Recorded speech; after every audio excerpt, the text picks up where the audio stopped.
महाराज जी, कभी कभी मैं अपनी नौकरी और अपने भविष्य को लेकर असुरक्षित महसूस करता हूँ और ये असुरक्षा मुझे बहुत परेशान करती है। इस चिंतन असुरक्षा को दूर करने के क्या है लिए कि जब तक भगवान का भरोसा नहीं होता तो जीव फिर अपनी हैसियत से चिंतन करता है तो उसे परेशानी हो जाती है। देखो, हम एक प्रसंग सुनाते हैं। भीष्म पितामह जिस समय सेनापति बने, दुर्योधन के कौरव पक्ष के सेनापति, तो रोज 10,000 महारथी मारते थे। 10,000 महारथी भीष्म जी, महान धनुर्धर, लेकिन एक भी पांडव को खरोच नहीं आती थी। तो दुर्योधन जल जाता। जब शाम के युद्ध का निर्णय सुने, बोले एक भी पांडव नहीं मारा गया। भीष्म जैसे सेनापति, एक भी पांडव नहीं मारा गया। तो उनके शिविर में जाकर के रोज इस बात के लिए झगड़ा करता। तो भीष्म जी भाव में आए तो 5 बाण निकाल के रख दिए और कहा, कल मैं यदि जीवित रहा तो 5 पांडवों का वध निश्चित समझो।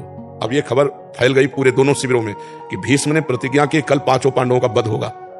इतने में द्रौपदी जी आ गई। बोले, प्रभु सुना? बोले, हाँ सुना कि 5 पांडवों के वध का उन्होंने 5 बाण निकाल लिए। द्रौपदी जी का, अच्छा अपने दासी के कपड़े लाओ। भगवान ने दासी के वस्त्र पहने। द्रौपदी जी का आगे चलो भीष्म पितामह के शिविर की तरफ, पीछे दासी आगे द्रौपदी। तो उनका सौभाग्यवती भाव, संध्या का समय था। तो द्रौपदी जी ने हटाया और कहा कि आप प्रण करते हो सौभाग्य उजाड़ने का और आशीर्वाद देते हो सौभाग्यवती भाव का, हम क्या माने कि कौन सा भीष्म सत्य है, सौभाग्य उजाड़ने वाला या सौभाग्य देने वाला? भीष्म जी का माला छूट गया। उनका वो कार्य जो तुम्हें यहाँ लाया है, क्योंकि इतनी चतुराई से तेरे को यहाँ तक इस समय पहुंचाना केवल उसी का कार्य है। भीष्म जी खड़े हो गए और देखा तो दरवाजे में दासी बने खड़े थे भगवान। भीष्म जी ने जब देखा तो कहा, बेटी तेरे सौभाग्य को कौन उजाड़ सकता है?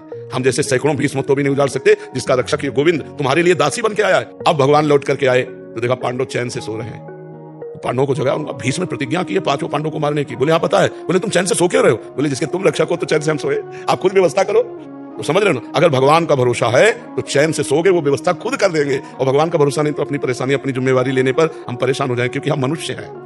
हमारी क्षमता ईश्वरीय शक्ति के आगे नहीं है। अगर ईश्वर का, तो ईश्वरीय शक्ति के आगे किसी का ऐसा नहीं कि कार्य बिगड़ जाए, सदैव बनते ही पाया गया है। तो आप भगवान का भरोसा लीजिए, चिंता मत कीजिए, थोड़ा नाम जप कीजिए और भगवान के आश्रित लेके होगा वही प्यारे जो राम जी को भाएगा। और राम जी है मंगल भवन अमंगल हारी। अमंगल हो नहीं सकता, हो ही नहीं सकता, तो इसलिए भगवान के भरोसे रहिए।